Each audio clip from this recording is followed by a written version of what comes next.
Olá, aqui é o professor Edson Pinzon e acompanharei vocês através desse vídeo de tutorial para a correta utilização do arquivo de planilhas, atualização e compensação de créditos de ação judicial, que se encontra anexado ao penúltimo módulo do curso PERDECOMP e PERDECOMP Web na prática, mas também poderá ser adquirido de forma isolada. Muito bem, esse arquivo ele contém aqui uma série de abas ou planilhas. Veja que eu estou na primeira aba, taxa Selic mês. Leia atentamente a orientação por escrito, que também está disponível para você junto com esse vídeo. E observe que eu trato de algumas legendas. Portanto, as células de cor azul são aquelas que devem receber as suas informações. Já depois você verá, nós teremos também células de cor verde. Essas células possuem algumas características peculiares. Portanto, células azuis são onde você deve inserir ou copiar e colar valores e informações. Essa primeira serve para que você mensalmente informe a taxa Selic, por exemplo, do mês de fevereiro, que é a próxima desse momento que eu estou gravando o vídeo, e que será utilizada para atualização, seja de créditos ou débitos, no mês de março. Portanto, sempre no mês subsequente ao da sua devida competência. Portanto, a taxa de fevereiro, ela é publicada no site gov.br no início de março, para utilização no mês de março. Basta seguir informando mensalmente aqui as taxas Selic, ok? A próxima aba ou planilha, ela está totalmente protegida. Veja que eu não consigo fazer modificações, porque, a bem da verdade, eu gostaria que você nem mexesse nessa aba ou planilha. Ela é fundamental para os cálculos e ela já está estruturada até dezembro de 2024. Apenas se você precisar esticar, ir além da competência dezembro de 2024, é que se recomenda que você faça o segmento das novas linhas dessa aba, dessa planilha. A senha para desbloqueio é sempre a palavra curso, minúsculo no singular. Vamos para a terceira aba, crédito original. É aqui que você informa o montante do crédito para cada mês de competência, cada mês, na realidade, de pagamento a maior. Veja que aqui até eu dou essa ênfase. Como objetivo principal dessa planilha, estamos tratando da exclusão do ICMS da base do PIS e da COFINS, e nesse caso reconhece-se esse crédito supondo pagamento indevido a maior, portanto é o mês/ano do pagamento a maior, que costuma ser, caso o tributo, a contribuição tenha sido arrecadado em dia dentro do seu vencimento, o mês posterior ao da efetiva competência. Legal? Então aqui você transcreve ou copia e cola especial os valores. Aqui eu inventei uns valores, legal, pessoal? Tanto que eu nem fui até muito longe. Eu só utilizei as primeiras linhas a partir de janeiro de 2001, que é quando a maioria das ações judiciais protocoladas antes de 15 de março de 2017, ou até 15 de março de 2017, era o período atingido. Muito raramente tenho conhecimento de empresa que conseguiu buscar ainda antes, desde 1998. Neste caso, se for a situação em que você se encontra, você terá que adequar o conjunto de planilhas. Aba 12 de 2021. Não dê tanta importância assim a descrição da aba. Aqui eu estou simulando um caso hipotético, em que a primeira declaração de compensação desse crédito oriundo de ação judicial ocorreu no mês de dezembro de 2021. Mas entenda que essa primeira planilha, que é diferente das subsequentes, é a planilha do mês de origem, o mês da primeira declaração de compensação transmitida ou a ser transmitida. Observe aqui que nós temos o campo azul, fundamental. Primeira coisa que eu tenho que fazer é sempre digitar aqui o mês correto. Veja que se eu digitar outro mês, fique de olho aqui na coluna B, nos percentuais. Os percentuais mudarão automaticamente. Mudei para 11. Legal, né? Agora eu vou colocar como está. 12/2021. Por que essas colunas estão nessa cor amarronzada escura? Foi de propósito. São os valores da soma ao final dessas duas colunas que deverão estar imputados lá dentro da declaração de compensação, naquela aba demonstrativo do crédito, perfeito? Então, se eu for aqui ao final dessas duas colunas, colunas D e F, observe que como é a primeira compensação, os valores estão iguais, é isso mesmo. Então, eu tenho aqui 2.969.999.06 de crédito atualizado a ser utilizado, e como é a primeira compensação, também é o remanescente, né? Eu tenho todo ele para utilizar. Nessa primeira planilha de compensação, observe que o saldo do crédito original corresponde ao próprio crédito original, observe pela fórmula C3, e o crédito atualizado também. Portanto, aqui as colunas E e F estão apenas replicando as informações das colunas C e D. Além das orientações que eu te passei por escrito, é importante você ficar atento também aos comentários ou anotações que eu inseri em algumas células, como aqui, por exemplo. Vá até o final dessa coluna, somatório, este será o valor a ser transcrito no primeiro campo de valores à esquerda solicitado no PDComp Web, aba demonstrativo do crédito. Assim como aqui na outra coluna de cor marrom, vai corresponder ao segundo campo de valores, à direita. Saldo do crédito original antes da decomp. Busque da célula da linha K, da planilha anterior, se corresponder ao segundo mês de transmissão de decomp. No primeiro mês, que é o caso aqui, vai ser repeteco da coluna C, né? A coluna E repeteco da C e a coluna F repeteco da D, no primeiro mês. Esta célula em amarelo é muito importante que você nunca a modifique. Ela está buscando o dado a ser imputado aqui nessa célula de cor azul da coluna M. É quanto eu pretendo compensar de débitos desse crédito de ação judicial, nesse período, nesse mês e ano, ou eu posso tratar cada aba não como mês e ano, mas como uma declaração de compensação separada. Sim, se eu fiz mais do que uma declaração de compensação no mês, eu posso nomear aqui 12 de 2021-1, 12 de 2021-2. Mas lembrando que a traço 2 já não será mais a primeira declaração de compensação, portanto ela tem que seguir a regra, que eu já vou demonstrar na sequência, do modelo de aba planilha, aqui intitulado janeiro de 2022.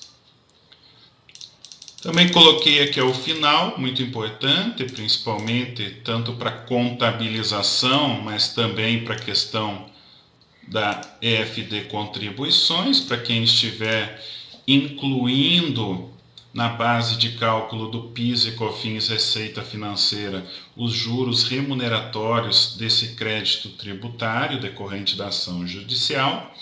Eu lembro que já existem sim decisões provisórias, dando a entender para o contribuinte de que há uma extensão daquela decisão do STF de repercussão geral, de que não incide RPJ e CSL sobre esses juros remuneratórios acumulados. E já tem empresas pleiteando para que também não ocorra a incidência do PIS e da COFINS, âmbito judicial, perfeito? No âmbito administrativo, a Receita insiste que deve sim pagar PIS e COFINS. Portanto, eu fiz aqui uma espécie de razão auxiliar, em formato de razonete. Denominei a conta do ativo crédito de ação judicial a compensar.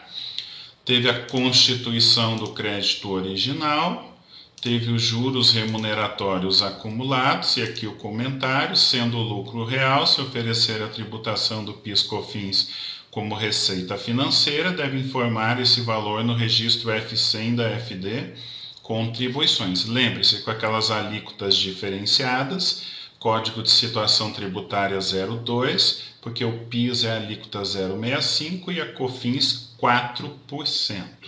Eu tive a crédito aqui na minha conta razão a compensação, a decomp transmitida, portanto terminei o período com 2.866.99906, que bate com o saldo aqui da minha coluna J. Vamos agora à aba planilha subsequente, a do primeiro mês ou da primeira declaração de compensação. Lembrando que aqui eu a nomeei como 01 de 2022, mas você poderia colocar uma informação a mais, poderia ter transmitido 2 ou 3 declarações de compensação desse crédito de ação judicial dentro de um mesmo mês, portanto eu poderia ter 01 2022-1, -2, -3, como você desejar. A primeira coisa que você tem que ter atenção quando se deparar com uma planilha do segundo mês ou da segunda declaração de compensação, ou seja, ela tem aqui alguns detalhes distintos em relação à aba ou planilha anterior. Essa distinção está aqui nas colunas E e F, já vamos conversar sobre isso. Mas, primeiro detalhe, sagrado, importantíssimo, vital, aqui na célula C1, que é essa célula que ficou grande porque está mesclada, sempre colocar o mês e ano correto da transmissão da declaração de compensação. Legal? Lembre-se que se você colocar aqui qualquer mês anterior ou posterior, o conteúdo dessa coluna B, ele se alterará automaticamente. Ele está fundamentado naquela aba ou planilha taxa Selic acumulada horizontal. Portanto, atenção às colunas E e F e mais atenção ainda em relação à coluna F, essas células que propositadamente eu deixei em fundo verde escuro. Em relação à coluna E, se você observar, vai verificar que ela está buscando o conteúdo da coluna K, sempre da planilha imediatamente anterior. Portanto, ela está buscando o conteúdo da célula K3 para a mesma linha aqui, linha 3, da 12 de 2021. Então, deixando dessa forma, está correto. Depois vocês irão verificar, quando eu copiar para 2 de 2022, qual o procedimento que deve ser feito imediatamente após essa cópia. E aqui na coluna F? Bom, na coluna F eu tenho o saldo do crédito atualizado antes da declaração de compensação. Veja que nós temos uma fórmula aqui, é importante que você não perca essa fórmula. Então estou buscando o conteúdo da célula E3, no caso aqui, que é o saldo do crédito original antes do PDComp, e estou adicionando toda a correção Selic acumulada. Essa fórmula deve vir até a última linha da compensação da planilha imediatamente anterior. Então veja que eu copiei até a linha 5. Por quê? Porque findou na linha 5, mês de março de 2021, a origem do crédito, findou na linha 5, a última utilização da parcela na Decomp. Perfeito? Muito bem. Então, e daqui em diante? Bom, daqui em diante veja que está em fundo branco, fundo claro, é igual como estava na aba planilha anterior. Está buscando o conteúdo da célula, da coluna, perdão, D.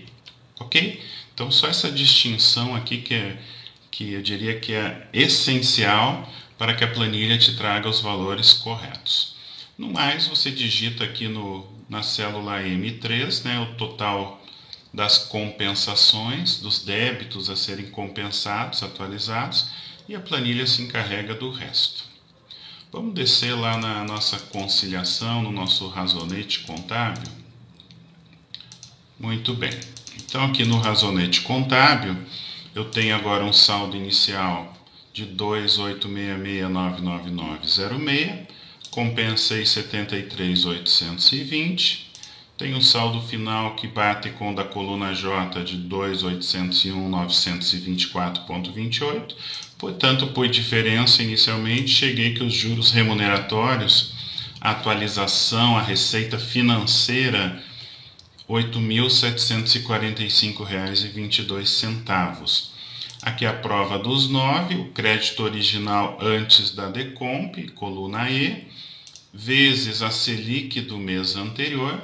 Veja que está em azul aqui, justamente para você buscar lá da aba ou planilha taxa Selic.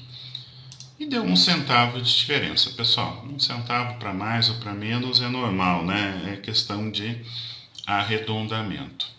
Atenção também aqui neste campo, na E294, veja que ele está buscando da planilha imediatamente anterior a célula J291. Eu vou inclusive deixar essa célula desbloqueada já para você. Muito bem. Agora, para que você dê seguimento aí no seu dia a dia com essa planilha, eu vou fazer uma cópia, supondo que seja ou o mês de fevereiro de 2022 ou a terceira declaração de compensação, contando que a primeira é aquela que é mais simples, né? É do crédito original sem nenhuma compensação. Então, vou fazer a cópia aqui, clico com o botão direito, mover ou copiar, mover para o final e tenho que lembrar de marcar esse checkbox, criar uma cópia. Pronto, criei uma cópia, vou alterar o nome aqui para 2 de 2022. Qual é o primeiro detalhe mesmo que eu tenho que ter atenção? Célula C1, vou atualizar o mês e ano, 02 de 2022. Coloco o valor correto dos débitos que eu desejo compensar esse mês. Por enquanto, vamos deixar em branco. E a primeira atenção em relação às colunas E e F. Em relação à coluna E, lembre-se que ela tem que buscar da planilha imediatamente anterior. Como eu fiz a cópia da anterior, ela está buscando de dezembro de 2021. Mas eu não quero que busque de dezembro de 2021. Portanto, eu venho aqui em localizar e selecionar, substituir, e eu quero substituir 12 de 2021, que era a primeira aba planilha de cálculos, pela posterior, 01 2022. Você poderia também alterar na primeira célula e copiar para as demais. O efeito vai ser exatamente o mesmo. A planilha está protegida. Muito bem. Então, eu venho aqui em revisar, desproteger a planilha. Lembre-se que a senha é curso, singular e minúsculo. Vamos tentar novamente. Muito bem. Entendido, pessoal? Então agora estamos com os dados da coluna E devidamente atualizados. Estão vindo da coluna K da planilha imediatamente anterior. E em relação à coluna F, bom, lembre-se que a coluna F, essa fórmula que já está pré-disponível nessa célula de fundo verde escuro, ela deve se manter até a última linha de compensação da planilha imediatamente anterior. Qual é a linha da última? Qual é a última linha de compensação do período aqui? Foi a linha 8, competência de origem do pagamento a maior, junho de 2001. Então, vamos esticar essa fórmula até a linha 8. Muito bem. Está pronto? Bom, está faltando só o valor dos débitos a serem compensados. Vou inventar aqui um valor. 83.924. Veja que ele acabou consumindo aqui o restante dessa competência de origem junho de 2001 e já está utilizando julho e agosto de 2001. Vamos lá ao final da planilha para ver a nossa conciliação contábil. Então eu tenho aqui o saldo inicial. Veja que como eu troquei, eu substituí dezembro de 2021 por janeiro de 2022, ele também já corrigiu aqui a fórmula do meu saldo inicial. Senão você teria que substituir individualmente nesta célula. 2.801.924.28, compensações 83.924. Aqui nós temos o saldo final 2.726.128.59. Está com diferença? Não, eu preciso corrigir aqui a fórmula da Selic, que agora não virá mais dessa célula C254, e sim da seguinte, que é a C255. Bateu na mosca, pessoal. Portanto, os juros remuneratórios, atualização monetária, receita financeira nesta competência fevereiro de 2022 foi de 8.128,31. Então, recapitulando como que funciona a planilha, mensalmente você imputa os dados da Selic, que é sempre publicada no site gov.br logo no início do mês. Esta segunda planilha não há por que você adequá-la, a não ser que tenha créditos anteriores a janeiro de 2001 ou posteriores a dezembro de 2024. Ela já está pronta e estruturada até dezembro de 2024. No crédito original, você copia e cola valores ou retranscreve os créditos originais que foram apurados de PIS e de COFINS, por exemplo, incidentes sobre exclusão do ICMS, mas não que necessariamente essa planilha só sirva para essa finalidade, claro que não. A primeira aba ou planilha de valores, ela tem a sua estrutura de funcionamento, em particular em relação às colunas E e F, pois elas repetem o conteúdo das colunas C e D. Já a partir do segundo mês ou segunda declaração de compensação, atenção especial ao preenchimento sempre da célula C1. Também lembre-se de sempre modificar o conteúdo da coluna E, buscando o conteúdo da coluna K da planilha imediatamente anterior. E aqui na coluna F, manter essa fórmula buscando da própria planilha o que sobrou de crédito original antes de compensação, adicionado da Selic acumulado. Como a Selic aqui foi bem alta, né, pessoal? Um período bem de 20 anos, né? Mais de 20 anos, veja que ultrapassou a 200%. Legal? Depois, copiar e manter o mesmo critério. Atenção em relação às colunas E e F, o preenchimento da célula M3 com os débitos a serem compensados e lá no final aquela nossa conciliação contábil, muito importante também, até porque ela irá determinar aqui o valor da receita financeira a ser contabilizada e, se for o caso, oferecida também para PIS e COFINS no lucro real. Muito bem, pessoal. Então encerramos aqui o tutorial de planilha eletrônica, atualização e compensação de créditos de ação judicial. Eu espero que esse tutorial, em conjunto com a informação por escrito, sejam muito úteis para que você possa fazer o devido uso dessa planilha eletrônica, desse conjunto de planilhas que eu preparei para você com muito carinho. E não esqueça de me acompanhar e seguir nas redes sociais. Instagram e Face você me localiza como Edson Remy Pinzon, meu nome completo. E no YouTube, youtube.com/Edson Pinzon. Sempre um grande prazer estar com vocês e até uma próxima oportunidade. Obrigado.